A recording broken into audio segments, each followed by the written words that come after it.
Alors, dans le monde de la formation, on entend parler sans arrêt d'outils, de méthodes, d'où tout un tas de règles. Mais sincèrement, si on mettait tout ça de côté un instant, qu'est-ce qui resterait? Eh bien, il resterait une conviction, une idée centrale. Et c'est justement le cœur de ce qu'on va aborder, le manifeste du formateur augmenté. Voilà, c'est la phrase qui change absolument toute la perspective. C'est vraiment le point de départ de toute cette réflexion. On pense souvent à l'IA comme une menace, n'est-ce pas? Mais en fait, il faut la voir plutôt comme un miroir. Un miroir qui nous force à regarder ce qui, chez nous, est purement humain, ce qui ne pourra jamais, jamais être remplacé. Oui, on parle bien d'un manifeste.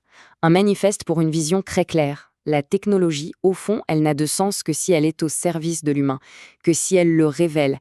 C'est une sorte de déclaration d'intention pour tous les formateurs qui aujourd'hui se sentent un peu à la croisée des chemins. Alors, pour bien comprendre tout ça, on va commencer par la fin, en quelque sorte. Avant même de parler de ce que l'IA peut faire, il faut absolument poser le cadre. Qu'est-ce que la technologie ne fera jamais? Parce que c'est justement là, dans cette limite, que se trouve la plus grande valeur du formateur. Prenons un exemple tout simple, mais tellement parlant.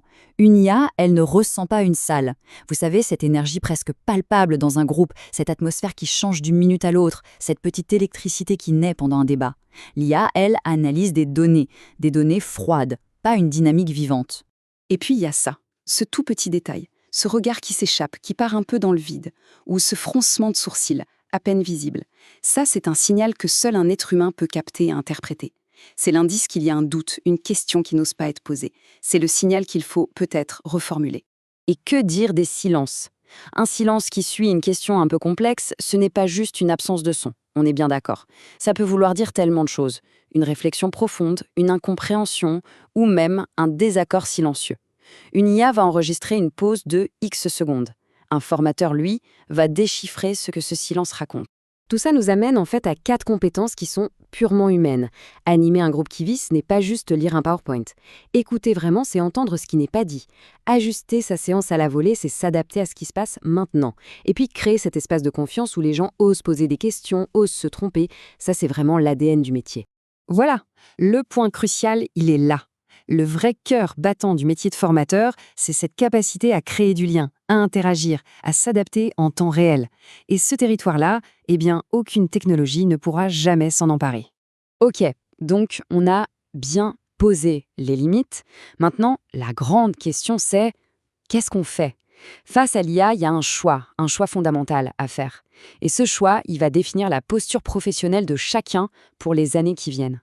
En fait, il y a 2 chemins possibles. Le premier, c'est de subir, c'est-à-dire avoir peur de l'outil, le laisser prendre toute la place et au final s'effacer complètement derrière lui.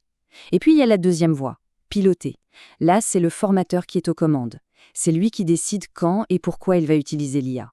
Il délègue certaines tâches, oui, mais il garde toujours la main sur ce qui compte vraiment, le lien humain et le sens. Et c'est exactement ça, la définition du formateur augmenté.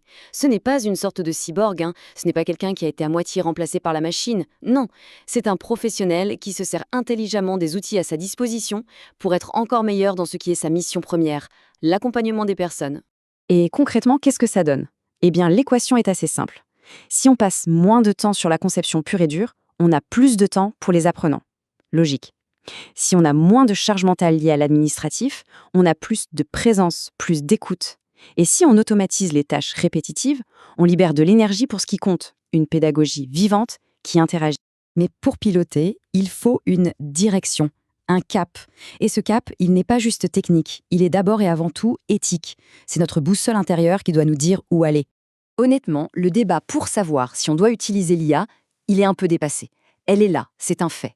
Non, la seule question qui vaille vraiment la peine d'être posée aujourd'hui, c'est pourquoi on l'utilise? Dans quel but? Pour faire quoi? Parce que c'est cette réponse au pourquoi qui va faire la différence entre un gadget et un véritable allié pédagogique. Ce tableau, il résume bien cette ligne de conduite. On peut utiliser l'IA pour gagner du temps de conception, bien sûr, mais jamais si ça veut dire déshumaniser la formation. On peut l'utiliser pour améliorer la qualité pédagogique, évidemment, mais pas si ça nous amène à une standardisation à outrance où tout le monde a la même chose. Et oui, on peut s'en servir pour personnaliser l'accompagnement, mais jamais, au grand jamais, pour se déresponsabiliser. Et c'est là qu'intervient cette idée de boussole inversée. C'est une image assez parlante. L'IA, en fait, elle ne nous donne pas une nouvelle direction. c'est l'inverse. En s'occupant de tout le superflu, de toutes les tâches un peu ingrates, elle nous libère pour qu'on puisse enfin se recentrer sur notre vrai nord, sur l'essentiel. Et cet essentiel, c'est quoi au juste? Eh bien, ce sont ces 4 piliers.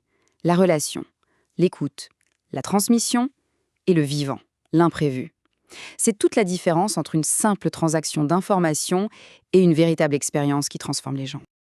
Alors, quand on adopte cette posture, ce n'est plus juste un choix personnel dans son coin. Non, c'est bien plus que ça. C'est s'inscrire dans un véritable mouvement, celui d'une nouvelle génération de formateurs. Et avec cette nouvelle génération, l'objectif change du tout au tout. On sort complètement de la course à la productivité au toujours plus vite. Parce qu'être augmenté, finalement, ce n'est pas être plus productif. C'est être plus juste, plus pertinent, plus adapté à la personne en face et au fond, plus aligné avec sa mission. Cette génération, on la reconnaît à quelques principes clés. D'abord, elle utilise la technologie avec discernement. Elle ne se laisse pas aveugler. Ensuite, elle place l'humain au centre, toujours, systématiquement. Son but, ce n'est pas de briller elle-même ou de disparaître derrière l'outil, mais de révéler ce qu'il y a de meilleur chez les apprenants. Et si ces mots résonnent, si cette description semble familière, eh bien, la bonne nouvelle, c'est que le chemin est déjà entamé. Ce n'est pas un point de départ à zéro, c'est la reconnaissance d'une posture qui existe déjà. C'est une certitude. Les outils, ils vont changer. L'IA dont on parle aujourd'hui sera peut-être dépassée demain. De nouvelles technologies arriveront. Mais le socle du métier de formateur, lui, il est intemporel. Il reposera toujours sur la qualité de la présence, la quête de sens et la force de la relation humaine.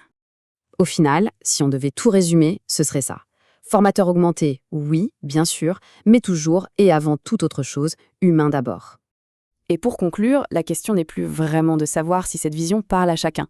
La vraie question, celle qui reste, c'est comment est-ce qu'on incarne ça concrètement, dès demain, dans sa propre pratique.